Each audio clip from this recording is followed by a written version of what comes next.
Good afternoon, everyone.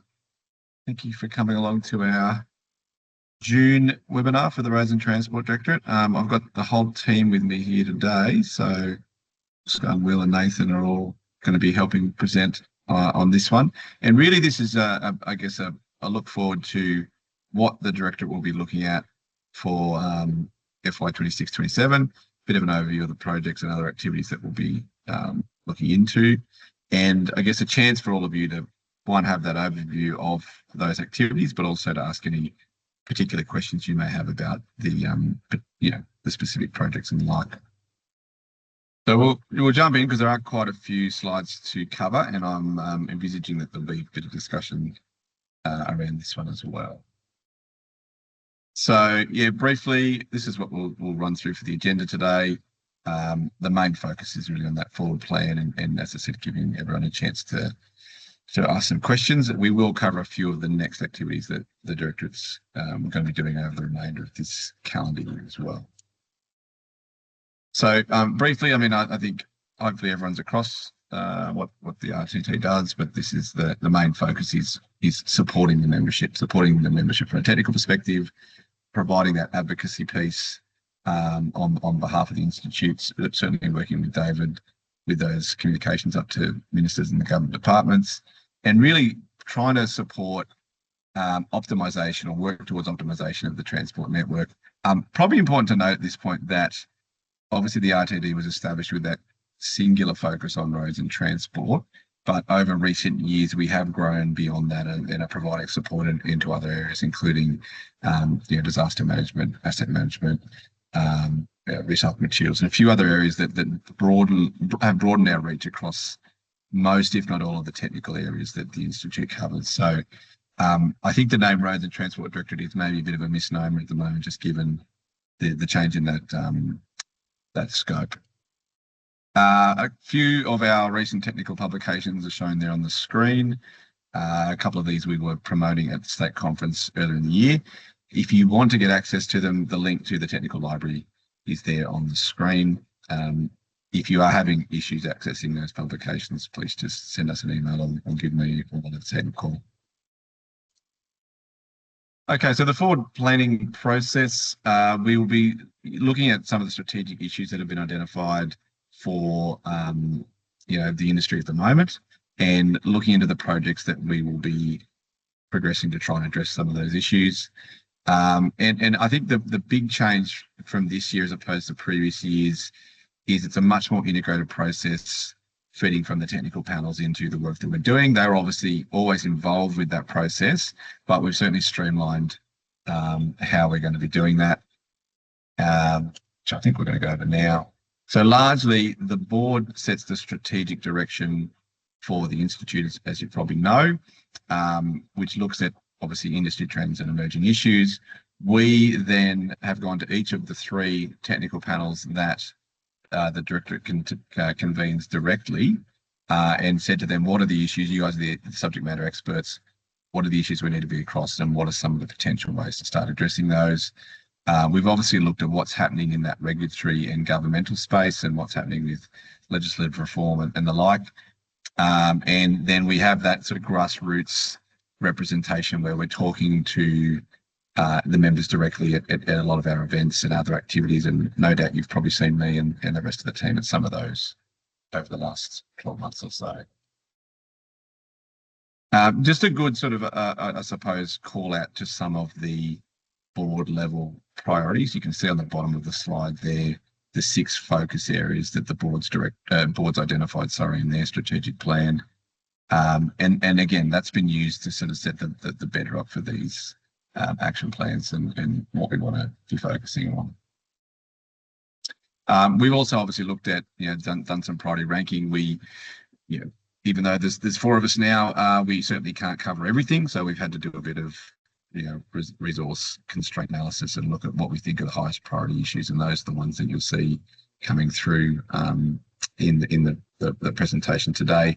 So certainly what I'm saying is that's not a comprehensive list. We are aware of other issues that need to be addressed. They're just not high enough in the priority order for us to address them from a resourcing perspective. But we have identified some of those items for potentially next year and the year following. And that's an ongoing process that we do with each of the technical panels every year, just to review that and make sure that those things that are coming to the top are certainly the hot topic issues that we want to be across. And of course, no plan is set in stone, so this is just the plan at the moment as things and priorities shift.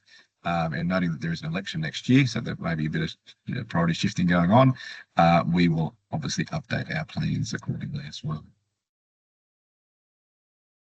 So broadly, the actions that we'll be going through here can be categorised into 6 areas. So we have the technical guides and the major projects that we do. So these are some of our longer term projects like the asset benchmarking, which we will incidentally be doing another round of this year, along with those major research publications that we publish. We're also trying to build up a bit of a stream of I guess we're calling them the minor projects. So these will be, one-page flyers, data sheets, and things like that we can get out reasonably quickly.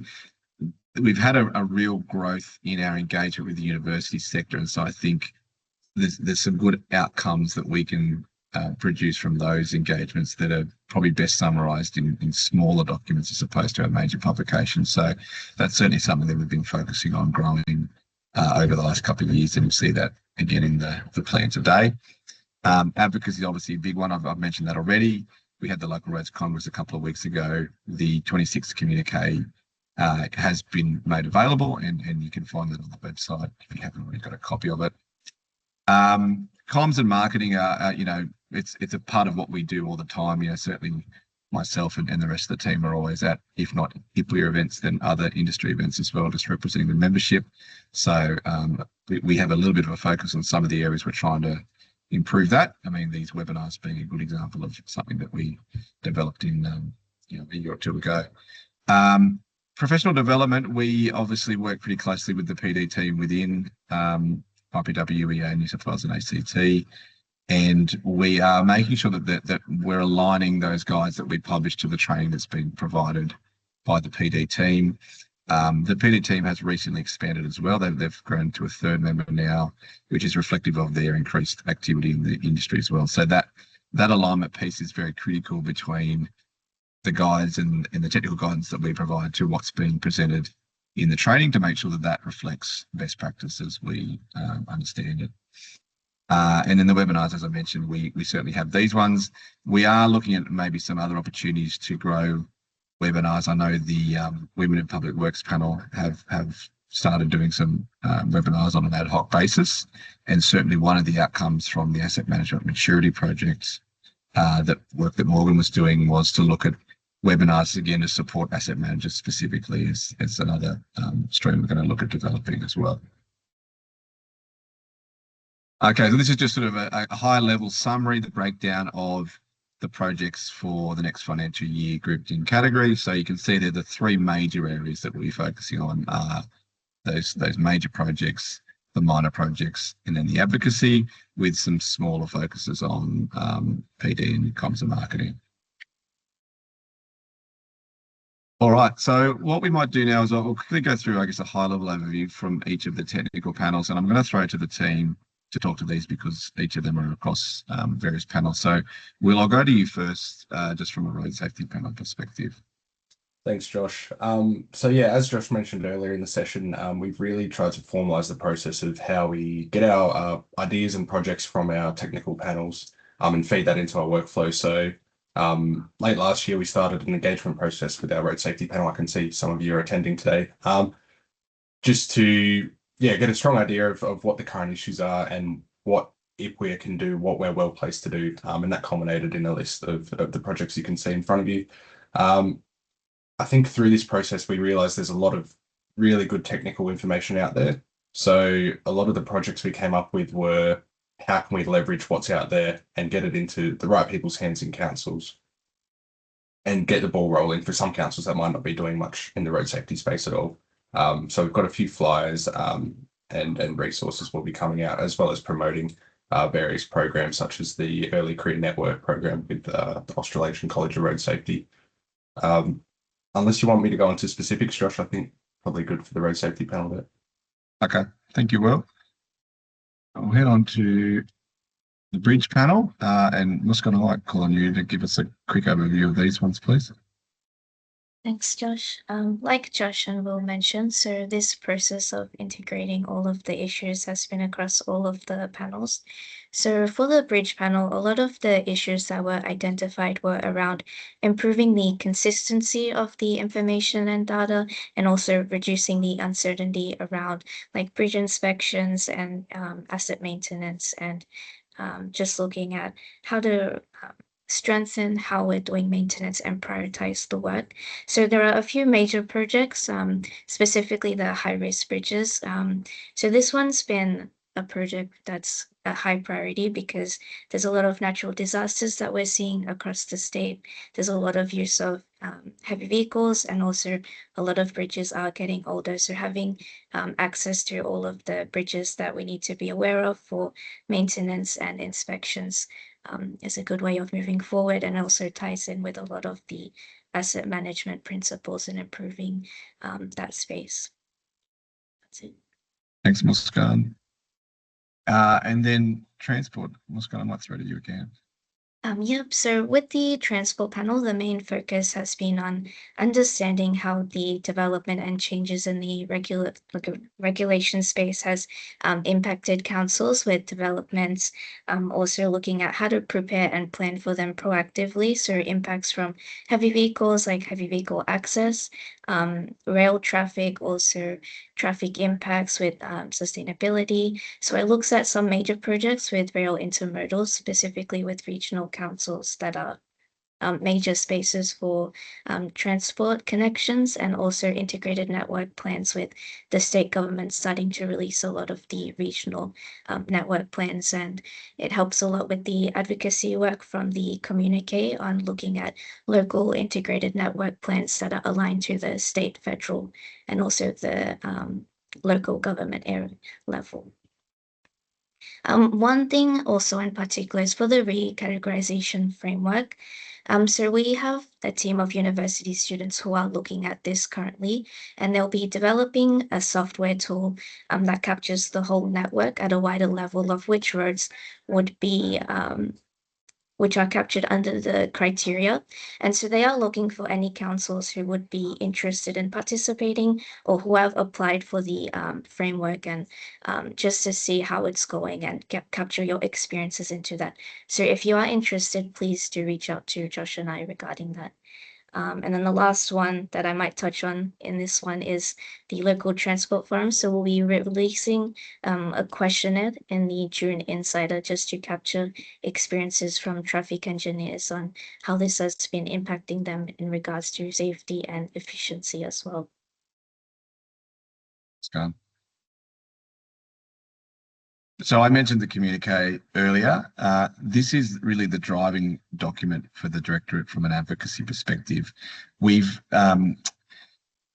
we took a different approach with the communique this year, recognising that in the few years prior to this, there were quite a few recommendations in there, and I think there were 32 in the last year's communique, which made it challenging for us just to distill down what the priority issues are from our members' perspective. And there was certainly no ranking that had been done with those items previously. It also did lead to, I guess, potentially issues that are not reflective of the whole sector's problems, and maybe some sort of niche ones that were slipping in there a little bit. So we took a slightly different approach with the development of the communique at this year's Congress. It was done democratically. There was a voting system, and each of the delegates ranked their priorities under 4 different areas, which were local government priorities, state and federal, and then a combined state and federal for issues that bridge across both of those levels of government. So the 26 communique is a much more streamlined version, which has about 12 recommendations in it across each of those 4 areas. Might be slightly higher, might be 15, but anyway, it's going to make it a lot easier for us when we go into the advocacy space to say, well, look, these are the top issues that we're hearing from the membership, and really make sure that we hammer those when we're having the meetings with the ministers and the other MPs. And as I said, it is available now. If you were at the Congress, you would have got an email from Trish sharing that. We'll also put a link to it in the June Insider that'll go out in a week or so as well. Okay, so we're just going to cover off in a little bit more detail on the major projects that we'll be looking at next financial year as well. So again, I'll throw back to Will to look at this one from the road safety perspective. Thanks, Josh. So this in itself probably isn't a very significant project. It's sort of a component of our asset benchmarking project, which Josh mentioned we do every 2 years. It's a statewide survey. We do collecting data from every council on their roads and bridges. And we've conducted that survey for 20 years or thereabouts now. So we've been able to get a good trend of how the council environment has shifted over that period. And so as a part of that, we're looking to embed some road safety questions so we can understand the scope of road safety in New South Wales, such as information around, do you have a road safety officer? Do you have trained road safety auditors, and so on? So we're fleshing that out with the road safety panel at the moment. I would say probably our key project we're working on with the panel at the moment is in relation to our Guide to Developing Road Safety Strategies, which has been a long-standing publication of ours, originally published in 1999. Just looking to make some updates in the form of supplementary resources and tools that councils can use just to make the process of creating, embedding and reviewing road safety strategies a bit easier. So we're hoping to release those in the next few months.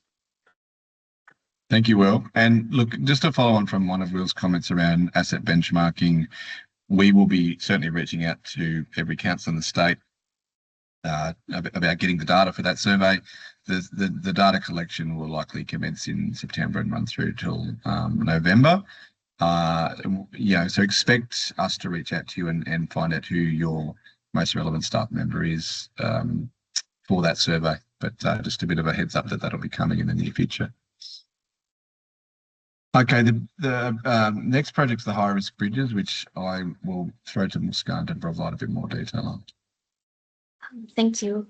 So as mentioned, this is one of the key projects for the bridge panel, and it's around developing a robust database and register for all of the high-risk bridges in the state, sort of to improve the visibility of which ones we should be monitoring more closely and which bridges do need more intervention early on. So Transport for New South Wales is looking a little bit at this space as well with the automated access program that they're working on for heavy vehicles. And so we'll try and see if there's any space for collaboration just to reduce the amount of work that councils may need to do if this information is already available, and reducing the work with having to re-upload and re-give data. So the next steps for this one will be focusing on defining the factors that we need to classify a bridge as high risk. So looking at bridges that are in flood risk areas and also critical routes during disasters, and then just seeing how we can systematically manage them and improve funding for those bridges as well. Might throw to you for the next one as well. Yep, so for this one with standard scope documents, so this has been an issue identified by the panel members during both their experiences in council and also across the industry regarding there are some inconsistencies with council's scope documents. And so the aim is that if we can improve the scoping documents that are given to contractors, then the project will be clearly defined and it will reduce the financial risk that could occur from having to redo the work. And so just identifying what kind of scope documents we may need. So there are some existing ones from IPWEA, so we'll collate those and look at other ones such as with design or geotechnical investigations. You just keep saying next slide and I will run through these ones because I know most of yours. Okay. You'll be hearing from me for a little bit longer.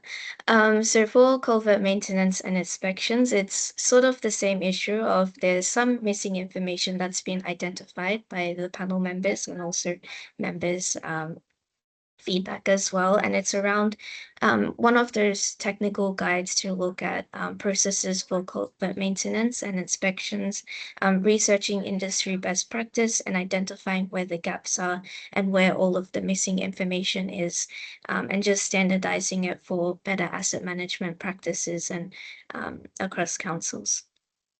I think next slide, please. So with rail intermodals, this one largely comes out of councils which are hubs for a lot of rail traffic, and with the state government putting aside a lot of land for the development of intermodals, there's a lot of impacts that councils may need to consider on the local road network, from like increased use of heavy vehicles. So looking at heavy vehicle access and looking at if there are any maintenance requirements to plan for, looking at the noise, buffer zone, sustainability, and just the interfaces to help councils build capacity to and capability to respond to the different changes that will be coming, and strategically planning for rail intermodals in their council areas to make sure it's safe and functional for the community. And just to expand on that, obviously the recent announcement that the Inland Rail project's been scaled back, will have an impact on councils, particularly those of the northwest of the state that may have been looking at these sorts of facilities. But there is certainly a push at a Transport for New South Wales level to look at opportunities for other intermodals. And I know there's certainly parts of the New England area and others that have some of these facilities and are looking at the potential expansion of them. So we certainly think that this isn't specifically linked just to Inland Rail. It's got some applications beyond that. And then last major project for the transport panel is around integrated network plans on the local level. So this one has been in the works for a while as well. And it collaborates and connects to the state integrated network plans as well regarding rapid growth and infrastructure development. So this one is currently in the research phase to look at developing and preparing a scope that effectively captures the objectives, the key deliverables, and benefits that it can deliver to members. So it's about having the structured approach to network planning and looking at the consideration of movement in place and like the broader factors such as sustainability, connected transport, to public transport hubs, economic growth, and just the advocacy items as well with local integrated network plans from the communique. And look, I think this project is quite unique in that it sits across a lot of the technical areas that we cover. And so whilst, as Muskan said, we're still defining exactly what the scope will be, I fully expect that we'll have representation from both the three technical panels that convene under the RTD, as well as pulling in, those from the disaster management panel. So we'll have a cross-disciplinary team that will feed into that and hopefully inform this, because really this is something that isn't specific just to transport. It sits across most, if not all, of the technical areas that we cover. All right, and then in terms of some of the flyers and minor research projects that we're looking at for the next 12 months as well, I might just quickly cover off on these guys because it's probably easier than throwing to you all separately. So certainly the liability piece is one that we hear all the time across a number of different areas. So we're looking at some guidance from a road safety perspective. That's really to try and address some of the concerns that are often raised with regard to potential liability implications of an increased role of local government in road safety.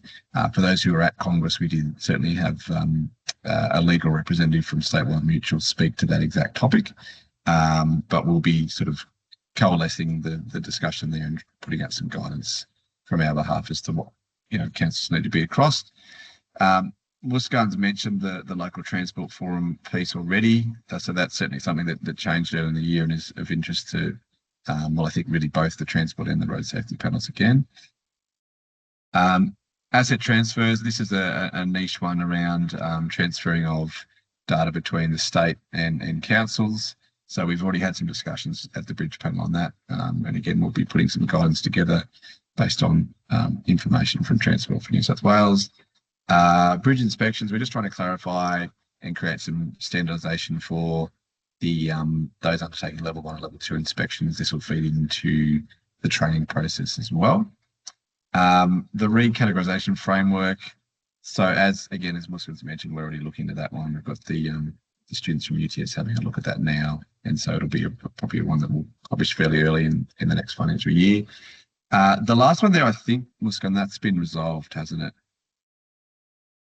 Yes, that one's been resolved. So it was an issue that was carried over previously, and so we just wanted to see if it's been resolved or not. So I did a little bit of research into what occurred in 2021 to have the issue come up, and then also with the Section 7.11 updated again in 2025, some of those issues have been resolved, but local government New South Wales is looking at advocacy regarding the threshold values that are set at, I believe, from between 20,000 to 30,000, and also the IPOP process. All right, from the advocacy perspective, we've got a few there, noting that the advocacy obviously does align to the communique, but it evolves somewhat depending on the inquiries that the state and federal governments release. Most of our advocacy work is obviously at the state level, but we do also have a bit of buy-in or collaboration with the national division around any federal inquiries that come out that we feel are relevant as well. So these are, I guess, the ones that are either ongoing or that have been happening for a little while now. So the Roads Act review is one that's been happening for probably 12 to 18 months. Similarly, the National Automated Access System, we've been supporting transport on that one, which I know they're largely driving themselves. And the local government road safety program is one that I think was raised a couple of years ago and has sort of been slowly progressing. We're mindful that the 2031 Road Safety Action Plan, I don't think it's quite out yet, but it should be out imminently. So we're keeping a pretty keen eye on that one to see what becomes available. The last one is one that was raised by one of our members, Phil King out of Griffith, around some issues he was having around interfacing with rail authorities and the like, mainly around doing maintenance works on the level crossings or close to them. So we're going to be looking at that as a bit of an advocacy item as well, to try and get some streamlining of those processes so they're not so onerous. From a comms and marketing and PD perspective, Will's already mentioned the Australasian College of Road Safety Network stuff that's happening. There's a very good collaboration between our road safety panel and the college. So I think there's quite a few members of both organisations that sit on our panel, and certainly we've got a strong relationship with that group. From a PD perspective, we are looking at road safety as a specific concern, but there are other areas that we'll be looking into as well. We had one come up the other day around geometric design and some support in that space. And I know there's quite a few new courses that the PD team are working on. So the list at the moment is quite brief, but that will certainly expand throughout the year as well. Okay, well, in terms of other major projects or ongoing projects, I'll throw over to Nathan now, who's going to give a brief update on Asset AI. Thanks, Josh. So Asset AI has been continuing apace. We've got some good funding secured for the next 2 years with Transport for New South Wales, and we're about to start the next scope of works for the next 3 months to deliver improvements on the platform. So it's been a while coming, but it's good to finally get into it. So we're going to be looking at how to better present the data that's on the platform to help local government engineers target where they want to do the works and understand where their highest priority defects are. We're going to create a pretty lean maintenance work order planning system within Asset AI as well, so that for those councils that come on board that currently don't have anything, they have a process to work through the defect lifecycle from detection through to closure. The benefits report that was mentioned a bit earlier as a publication shows some quite substantial efficiency gains for the platform. So inspection costs are reduced by more than 60% compared to traditional inspection methods. And if you're able to use it on a vehicle that's already on the network, it's more like an 80 to 90% reduction. And the councils that are on the platform have told us they're being more efficient, and the data analysis shows that through as well. We're seeing defects are deteriorating less and are being repaired quicker and are being repaired in groups better than what they were prior to the commencement of Asset AI. Thanks, Nathan. And so currently we've got 19 councils on board, I believe. Yep, we've got 19 councils on board, and if anyone in the chat wants to talk to myself or Will about it, just reach out and we can show you a demonstration of how the platform works and what's coming. Thank you. So the other, I guess, major item of work that that is ongoing is the asset management maturity project. So I did present on this at both the state conference and the Congress earlier this month. But for those who either missed it or wanted a quick recap, Morgan Spruce, who was previously with us, did a lot of work in this space. He went and did a lot of both surveying and also one-on-one engagement with councils across the state to identify the issues. That was at both the executive and, I guess, frontline asset management staff level to understand the concerns. And there was broad consensus across both of those groups, which was encouraging to see that at least we all agree on where the challenging areas are.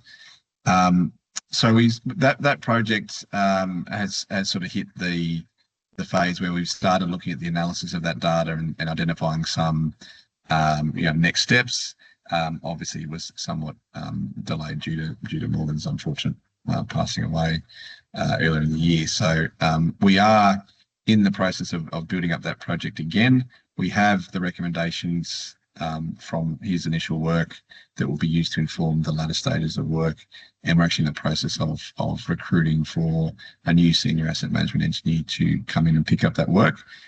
To that end, the board has agreed to support this as an ongoing position. So it was initially a 2-year engagement that Morgan was filling, but based on the work that he did, it's been identified that there is certainly a need for some ongoing support in that regard. So the flip side of that is we've had to increase the membership fees next year and again the year after, just to cover off on the additional staffing costs associated with that work. But certainly, I think you'll hopefully agree that the return on investment for that is quite minimal for the benefit that we'll hopefully be able to provide through having that resource on the team.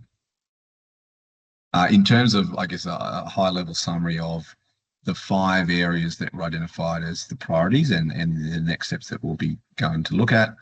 One of the headline ones is the lack or the poor integration between asset management plans and long-term financial plans within councils. So we are certainly looking at some guidance around how we can support that better. We're also talking with local government professionals about convening a forum, so a finance and asset managers forum. That will be happening in early October in Sydney. So a bit of a call out if you're interested or have staff that want to go to that event. Keep an eye out for it, and it will certainly be hopefully the first of a recurring event where we can, I guess, get those 2 important professionals within councils together. We've also got the Audit Office and the Office of Local Government hopefully coming along to that event as well. The next one's lack of support for undertaking condition assessment and determining levels of service. So that's around, I guess, an awareness piece and probably understanding of best practice. So I think there's a need for, and this ties in certainly to the 4th item here, around some education around that and just some support to provide to councils to sort of get to a basic level of maturity in that space. Certainly we'll be looking to leverage off of the resources through the IPWEA National Division, noting that they have quite a strong suite and presence in that space. We're not here to reinvent the wheel. We're here to leverage off of what's already out there and in support of our members within New South Wales and the ACT. The handover issue is obviously one relating to siloing within organisations and also potentially a lack of importance, on asset management. So, we will be developing some resources to, I guess, aid in that process and hopefully improve the interrelationship between those 2 parts of the organisation.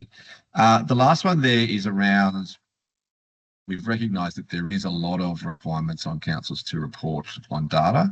And so where we can, we're going to look at ways that we can potentially streamline that. That's across both, the asks that come from us, so for asset benchmarking or asset maturity and the like, but also some of those legislative requirements around IPR or, the National Local Road Data Survey, for example. So we're really going to be doing some work with OLG and IPWEA National and ALGA around how we can streamline those requirements. And actually, I've got a meeting today at 2:00 talking to OLG about, first steps to commence that project. So it's certainly one that we see as critical just to reduce the burden from the council data collection perspective. So I guess pulling it back broad level, how are we going to keep on top of all these things? So we've got some internal KPIs that we've put together around making sure that we're progressing on each of these items across the various areas. So tracking our advocacy submissions and representations, making sure we've got that alignment piece, as I said at the top. We've done a lot of work around making sure that it's a lot more streamlined and aligning to the board strategic plan, and also the communicate from an advocacy perspective. We obviously track these things on an ongoing basis as well, but I think the key thing is getting that buy-in and feedback from those SMEs and the members on the ground, because ultimately at the end of the day, if we are not developing things that are of value to the members, well, we really shouldn't be doing it. All right, look, that was a pretty quick run through of what will be a pretty busy program of works for the team and I for the next 12 months, but happy to throw it out for any questions at this point. I did notice there were a few that were coming into the chat, so I'll pull those up now. There's one from Brendan Williams here. Does the register of high-risk bridges include those on state roads or only local roads?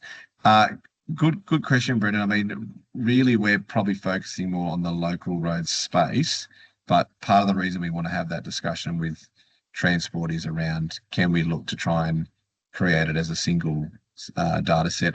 To my understanding, I don't think there is necessarily a risk within Transport that looks at their high-risk bridges. So if there's an appetite from them to pull in all the bridges, I think that would be a good position to get to. And given that, you know, the AAAP project and certainly the work being done through the NHVR is part of that is looking at trying to integrate them at a state or federal level respectively. I think there's certainly an appetite there, and our engagement with certainly the freight division within Transport's been really positive of late, and we've got some good contacts within the bridge space as well. So that's one that will, I think it's an idealised would be to cover both types of bridges, bridges on both parts of the network.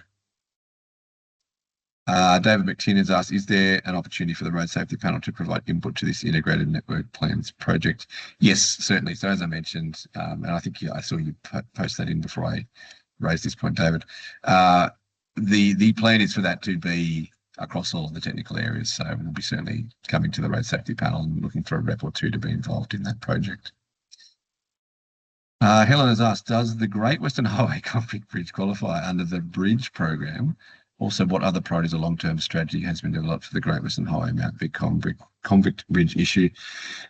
Look, this is a tough one, I guess. Yeah, we're obviously very aware of that issue, and it's certainly something that I as a member a resident of the Central West, I'm quite frustrated by. We need to be obviously conscious of our ability to influence that decision, and the fact that it is a federal highway, not necessarily a local road. So that's more one that we are, and we've made representations to Minister Aitchison already to say we're happy to assist in any way, noting that there's already enough people on that, so we don't necessarily want to muddy the waters at the same time. So I guess the short answer is probably not a lot that we would be looking at specifically. It's more of one that we'll keep an eye out from an advocacy or assistance perspective, if and when it arises. David McTiernan again has asked, how was the civil liability presentation received at the Congress? Look, David, I probably don't have hard data from the delegates as to their responses to that. We had Nikki Casa, who's one of the partners at Mills Oakley, presenting on behalf of Statewide Mutual. And look, I think the crux of her discussion was that it sort of doesn't really matter that much what's changed in the Roads Act, because the Civil Liability Act largely covers this responsibility already. So I don't expect that changes to the Roads Act will change requirements under the Civil Liability Act. They are going to remain regardless. So she certainly provided a bit of an overview of the background behind it and what could potentially happen from a Roads Act perspective, but the bulk of the presentation was looking at the Civil Liability Act and the approaches that councils can take under that legislation. Yes, Brendan, thank you. Last comment about the ARTC bridges. No, we certainly won't forget about those. Okay, I guess in lieu of any other questions, I might quickly move on. All right, so a little bit of what's coming up, what's next. The July webinar, which is happening on the 15th of July, we'll be looking at the Asset AI benefits realisation report that was produced in April. This was certainly, as I said, highlighted at the state conference, and I know Nathan presented on this at the Congress as well. So we're just going to provide a bit more of an update on that report for those who may have missed it. We have our upcoming Public Works AI Forum on the 21st of August. This is the first one of these we've done. Acknowledging that there's a lot of AI noise out there at the moment, the focus on this will be very much on the practical uses of AI. We'll also be looking at a little bit in the policy and government space. So really trying to, I guess, provide practical guidance to our members on the use of AI across a number of different areas. The Local Government Finance and Asset Management Forum, I mentioned that as well. So that's on the 1st of October at the Crown Plaza. And there is one that we haven't listed here, which is still being finalised, but we're working with AFPA and OSTAB to put on a regional roads forum sometime in October. We're looking at sort of later October. So keep an eye out for details of that coming in due course. And then the project working group. So we certainly are always keen for members who may be interested in joining any of the technical panels that we convene. And we will be putting together project working groups for each of the major projects that we've mentioned throughout the year as well. So that's one just to keep an eye out from the newsletter and see those when they're available. All right, well, look, I think that's about it. Thank you all very much for your attendance today. I'll give you back 18 minutes of your day to have your lunch, and hopefully we'll see you at the July webinar. But as mentioned, if you have any questions about any of the projects we've covered today, please do just reach out to us through any of the various channels. And thanks again for your attendance.